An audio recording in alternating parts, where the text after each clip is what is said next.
It's time to take you through this week in Nicholls Athletics as we bring you the best of Colonel sports from Nicholls State University. This week in Nicholls Athletics is presented by State Farm Insurance. Contact your local State Farm agent today and get to a better state with State Farm Insurance.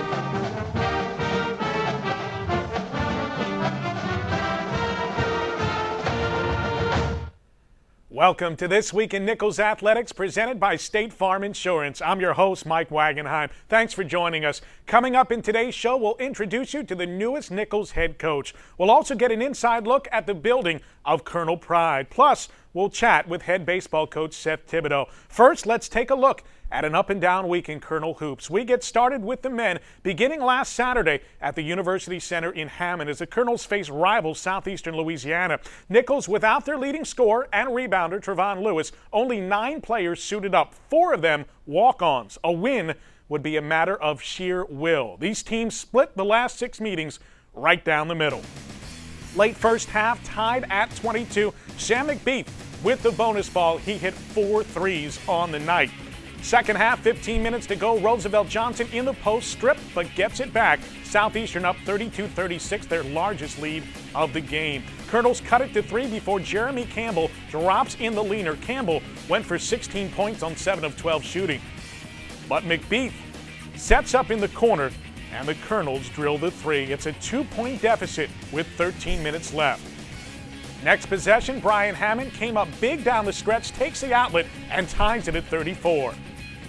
Ex-LSU guard Darren Populus connects from downtown to give the advantage back to the Lions, one of 7 lead changes. Jeremy Smith hit all 4 of his shots for Nicholls. The circus finish here. Colonels down 1 in the last 11 minutes. Southeastern gets the off-balance shot here from Deshaun Patterson to go back up 3 midway through the half. This one was nip and tuck.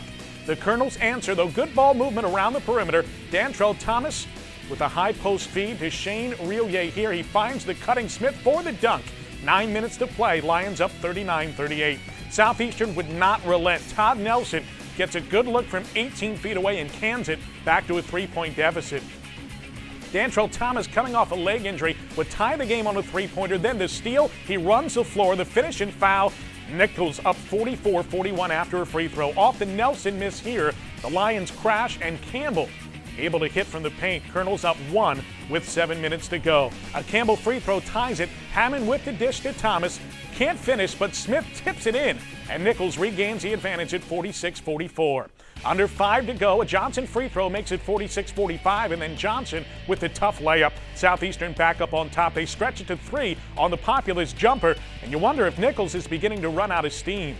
But Rillier takes Patterson to the hole. That was Shane's only field goal, but it brings the Colonels within 1 with 2:19 to play. Colonels reply. Mississippi State transfer Elgin Bailey gets the turnaround to drop. He had 9 points but missed some critical free throws. McNeese hits a 3 to tie it at 51, and then Smith puts the move on Bailey. The Colonels are in front with 59 seconds left. Bailey comes right back at the front, finishes in close, plus the foul. We're tied at 53, 45 seconds left here. Now Bailey is short on the free throw. He went just 1 of 7 from the line. Inside a half minute, Hammond off the dribble banks it in over Bailey. 55-53 Colonels. Lions with one last chance, 2.3 seconds left. Campbell misses for the win, but Johnson puts it in. The officials initially counted the basket at the buzzer, but after reviewing the call, it was overturned. The bucket is waved off. The Colonels are a 55-53 winner. This one was oh so close. Colonels pick up the victory despite dressing just 9 players, including those 4 walk-ons. It marked their first conference victory of the season. Now, Nicholls would have a chance to double that win total this past Wednesday against the defending Southland Conference champs from McNeese State. Trevon Lewis was back in the lineup, but the Cowboys had the league's leading scorer, Patrick Richard. Let's take you to Stouffer Gym in Thibodaux. 5 minutes into the game, we're tied. Craig McFerrin to Jeremy Mitchell hits the 3 with a hand in the face. Mitchell knocked down 3 shots from beyond the arc.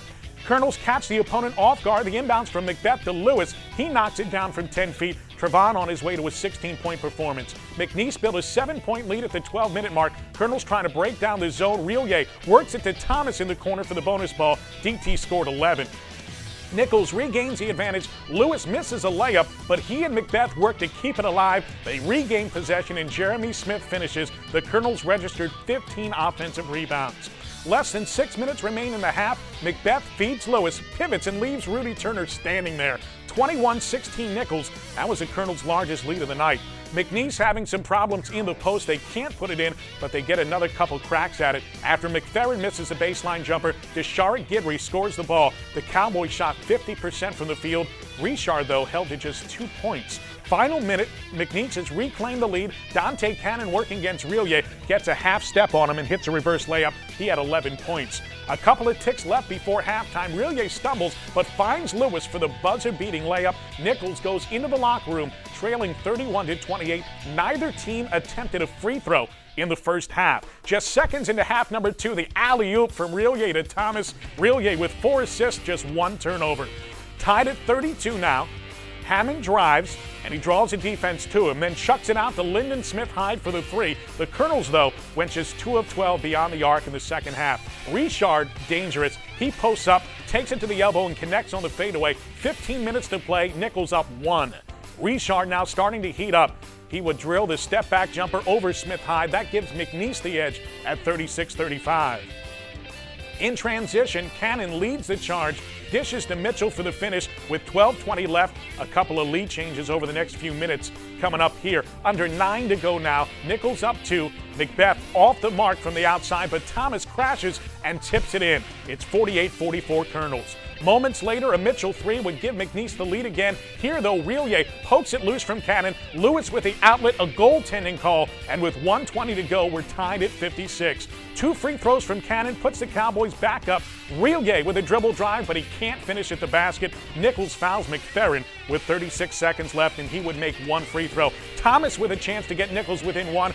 He misses the layup. The Colonels are forced to foul, and McNeese would put it away from the line. 60-56 is your final. The Colonels are at Lamar today to face the Cardinals. Tip-off is slated for 2 o'clock. Now, the women hoopsters drew the Lady Lions back on Saturday as well. These teams scorched the nets. It was a banner day for Colonel senior Summer Leslie. The Houma native connected on her first 8 field goal attempts on her way to 34 points. Let's pick up the action at the 8-minute mark of the first half. Nicholls up 1, Leslie up the floor, the drive and the dish to Alicia Allen for the layup. Allen scored 14 points. Southeastern's Latoya Holder, right wing, draws the defense and finds Brandy Simmons. She recorded a double-double with 12 and 10. Lady Lions up 1. Under 5 minutes, Jenny Nash to Leslie up top, takes Holder off the dribble. Leslie went 12 of 15 from the field. Colonels are still down a point here. Trailing by 2 now with less than 3 minutes left in the half. Leslie misses a 3, but Jasmine Hoskins clears the rebound. A dish to KK Babin, another missed jumper, but Hoskins gets it again and sticks it in. Hoskins was 1 board shy of a double-double. End of the half, Babin on the perimeter. Little shimmy shake on Hillary Schaefer, and she banks in the 3. Nicholls shot 58% in the first half. They lead it at the break, 41-39. Second stanza, Babin sends it cross-court to Leslie, and she would toe the arc and drills it. 45-41 Nicholls. Kelly Jenkins with a half-court pass to Holder. The finish and foul, 1 of 11 assists for Jenkins. She scored 19 points as well. Lady Lions back in front. Off the inbounds here, Nash drives, steps back, and she would fire away. 1 of 15 lead changes. Under 15 minutes left, it's 47-46 Nicholls. Nash can't connect on the 3 here, but Leslie is there for the board and the jumper. It's Nicholls by 4 with under 12 minutes to go. Lady Lions push it up the floor. Holder underneath, peels out and spots Jenkins cutting to the basket. The Colonels' lead is trimmed to 1 with 10 minutes remaining. But on the next possession, Allen's screen leaves Nash open in the corner. Babin spots her. The only 3 in the half for the Colonels, but it puts them up by 4 again. Leslie and Leanne McCarthy playing catch. It's Leslie strong to the hoop. 34 points, 7 boards, and 4 steals for Leslie. Under 5 minutes, the Colonels pull away. Simone Miller misses a 3. Leslie boards it and goes coast to coast to make it 70-61. Southeastern never threatened late. 88-79 your final. With that win, the Colonels improved to 10-8 overall, 3-2 in the Southland. They matched their conference win total from last season already and reached double digits in overall wins for the first time in 10 years. On Monday, The Colonels hit the road to face McNeese. Now the Cowgirls remain undefeated in conference play. They pulled out this 68-53 victory. Leanne McCarthy led the Colonels with 16 points on Monday, 5 of 7 from the field, including 4 of 5 from beyond the arc. Jasmine Hoskins scored 13. 11 of those came at the free throw line. Alicia Allen added 12. Allen also finished with 2 blocks, and that set the Colonels' all-time career record at 70, which was held previously by Shonda Stampley, who played here from 1985 to 1989. Nicholls women will host Lamar this afternoon at 3:30. Folks, we'll be back with more in just a moment.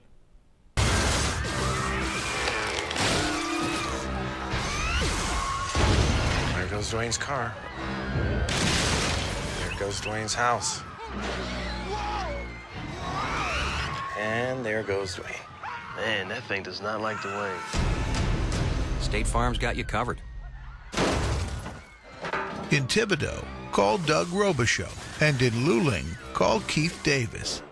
Get to a better state.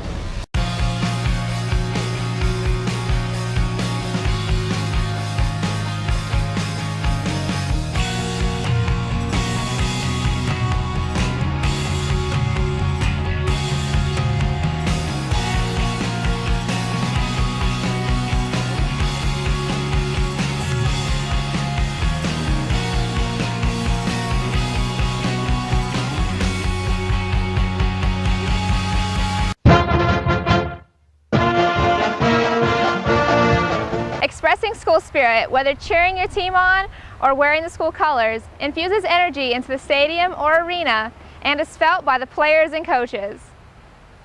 While the Colonel fans in the stands may have a lot of soul, no one carries as much pride as these Nicholls spirit groups do.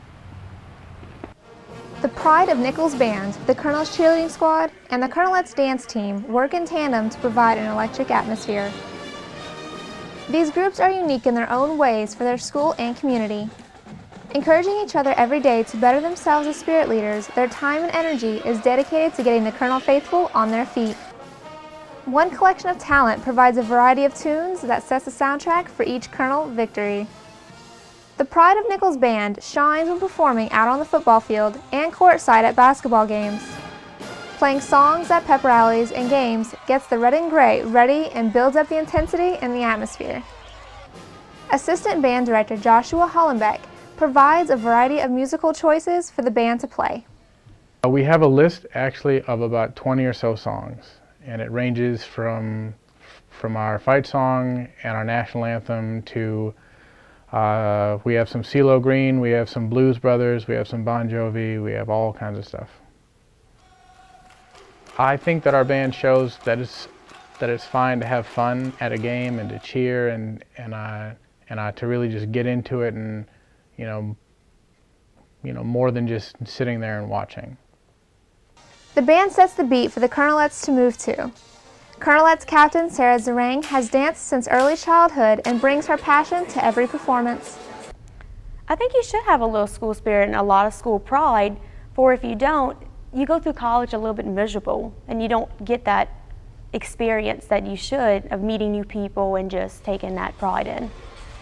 Our goal really is, in that break of the halftime, is just to keep the spirit alive and just to keep them interested in the game and just ready for whatever's coming next, and just to have, for the team and the place there to have fun. The team knows that to keep the energy up at the games or other events is to dance their hearts out. We practice every Monday, Wednesday, and Friday for spring semester. We practice for about 2 to 3 hours. In the fall, we practice every day.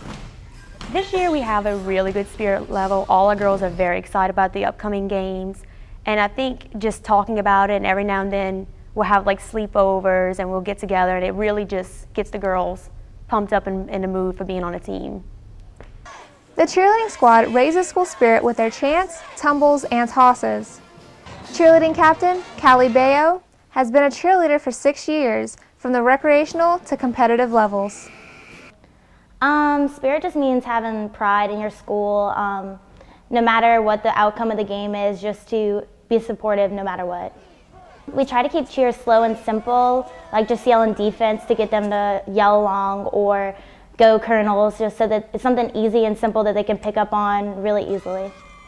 We try to encourage people to cheer along, so we bring the atmosphere of support and spirit, and we hope that we show pride for Nicholls, not just at Nicholls but in the community. You know, this is such a hard community that doesn't always back Nicholls State, but we really want our community to come out, cheer on Nicholls, if they're alumni or if they've never been to Nicholls before, just because we're a community school, get people from the community in by us going out there and presenting ourselves to them to draw them back in. Cheer coach Courtney Cassard knows that having spirit is more than just doing back handsprings. It involves a major commitment of time and effort. I think that especially this year's cheerleader squad is totally dedicated to school spirit. You know, they were picked in May and they worked throughout the summer. They attended camp. And you know, the whole time, cheerleading is a really dangerous sport. And you know, the progress they've made has been incredible. But they're totally dedicated to school spirit. I think that the team is the best that the school has to offer. They're leaders, not just on the field and off the field. A lot of them are involved in clubs and fraternities and other organizations. And so the leadership potential that they display and, and the school spirit that they provide, and just, you know, they never give up. No matter, you know, if we're down by 6 touchdowns, they're going to cheer to the end. Over the summer, they usually practice 3 or 4 times a week, 2 hours every day. During the fall semester, getting ready for football, it's twice a week, 2 to 3 hours, and now it's, you know, twice a week. They also do individual things on their own with regards to going to gyms and practicing tumbling skills. For the Pride of Nicholls band, the Colonelettes and cheerleaders, Colonel Pride isn't something they save for Saturday afternoons. All week, every week, these performers work hard to set a higher level of school spirit. For This Week in Nicholls Athletics, I'm Ashley Bull. You're tuned in to This Week in Nicholls Athletics, presented by State Farm Insurance. We'll talk track, baseball, and more coming up. Stay with us.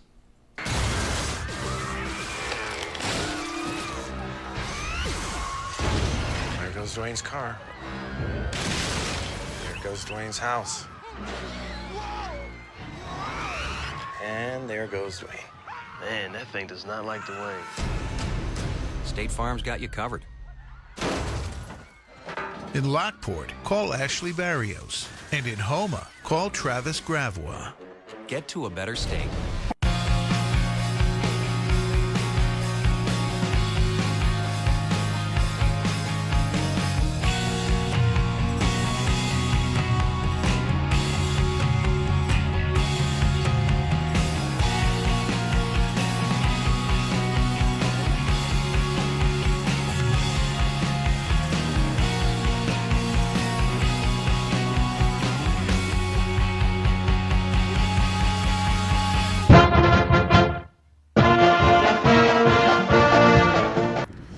Track and field and cross-country teams has just begun their 2012 season, but before the campaign even got underway, former LSU star Heather Van Norman was named as the program's new head coach. She brings a wealth of coaching experience to the program, which is just what this young squad needs. When she was a sprinter for LSU, she won 3 straight NCAA outdoor titles from 1991 through 93, along with 2 other indoor national championships. After her amazing collegiate career, her strong desire to develop star athletes led her down a path into coaching. She began her career at Rice University before moving on to Georgia Tech. A 7-year stint as head coach of Tulane was followed by a brief stint at Tennessee. She found the opportunity to lead the Nicholls program enticing. I have family here. My children are now, my son is 19, my daughter is 9. And I just really wanted to get back into coaching. I like being a head coach. I function very, very well as a head coach. But my biggest thing was being close to home. It makes me accessible to my family, my mother and father. It makes me close to, obviously, my children. And it's Louisiana. I love Louisiana. Van Norman sees her technical expertise as one of her biggest assets. An uncanny ability to spot otherwise unrecognizable flaws helped her athletes at Tulane qualify for 16 NCAA championship meet appearances. Coaching is an art because I don't ever think that it's really defined. I think a coach's role, there are multiple hats that are worn when you're coaching, from sometimes just psychologist to you're not a doctor, you're not certified by any means, but they come to you with everything. But as far as like my technique, I have a really good eye on watching the mechanics of it. So I can watch somebody running, whatever event that you're in, and I can really stop them and pinpoint as to where their foot placement is, to their arm placement. I try to get the kids to always understand, like, Newton's law. For every action there's a reaction, and I always try to bring back, you know, their education that they're receiving on a daily basis as to the fundamental of throwing and running. Soon after her hiring, Van Norman had to prepare her team for the McNeese Cowboy Invite. Van Norman didn't even get to meet her team prior to the competition, but watching her club perform for the first time allowed her to gain an immediate perspective on the strengths and weaknesses of her crew. Love my team's effort that they displayed. I think effort is the key word. I think that they persevered, and like you said, it's like I got here and my feet were still running. They quite hadn't landed yet. And the girls, they just kind of embraced me, and they made me feel like, coach is here, we're going to embrace, we're going to be a family. Now that Van Norman has seen what her team is capable of, she has set goals that she would like to see her team accomplish this year. To build and to grow. It sounds kind of minute maybe to some. I mean, I think I could easily come and say, oh, we're going to win a conference champion.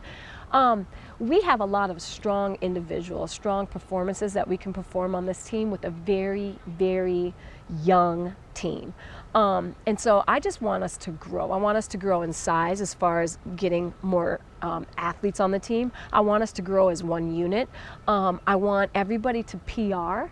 I know that in my mind, as well as some of my athletes, that we will be sitting down, and they've already told me we have certain timed goals, but we also have those little micro steps to try to get to those big time goals. Although the track athletes want to satisfy the targets set by Van Norman, they have also set personal standards which they hope to exceed. Freshman 800-meter runner Ingvild Vedda from Norway and freshman hurdler Chriselle Rowe from the Bahamas know what they want to achieve this year. I have my time goals, and I would love to have a go at the Nicholls record in the mile for indoors. I was 3 seconds off in December, so hopefully I'll be able to get that.